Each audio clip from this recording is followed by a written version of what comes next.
In this video I talk firstly about crystallographic planes. In all just the hexagonal crystal system. Crystallographic planes are specified by three Miller indices as H, K, L. Any two planes parallel to each other are equivalent and have identical indices. The procedure used to determine H, K, L index numbers is as follows. 1. If the plane passes through the selected origin, either another parallel plane must be constructed within the unit cell by an appropriate translation, or a new origin must be established at the corner of another unit cell. 2. At this point the crystallographic plane either intersects or parallels each of the three axes. The length of the planar intercept for each axis is determined in terms of the lattice parameters A, B, and C3. The reciprocals of these numbers are taken. A plane that parallels an axis may be considered to have an infinite intercept and, therefore, a zero index.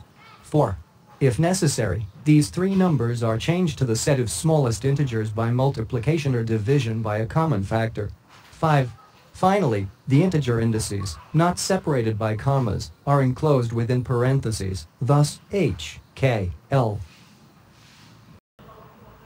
An intercept on the negative side of the origin is indicated by a bar or minus sign positioned over the appropriate index.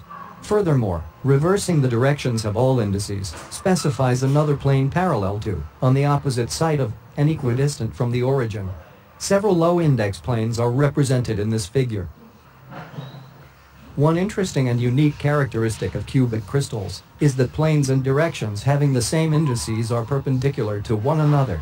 However, for other crystal systems there are no simple geometrical relationships between planes and directions having the same indices. Now, what about the atomic arrangements? The atomic arrangement for a crystallographic plane, which is often of interest, depends on the crystal structure. The 1, 1, 0 atomic planes for FCC and BCC crystal structures are represented in figures. Reduced sphere unit cells are also included. Note that the atomic packing is different for each case. The circles represent atoms lying in the crystallographic planes as would be obtained from a slice taken through the centers of the full-sized hard spheres. A family of planes contains all planes that are crystallographically equivalent, that is, having the same atomic packing. A family is designated by indices that are enclosed in brace. For example, in cubic crystals the 1, 1, 1, minus 1, minus 1, minus 1, minus 1, 1, 1, 1, minus 1, minus 1, 1, 1, minus 1, minus 1, 1, minus 1, and 1, minus 1, 1. Planes all belong to the 1, 1, 1 family.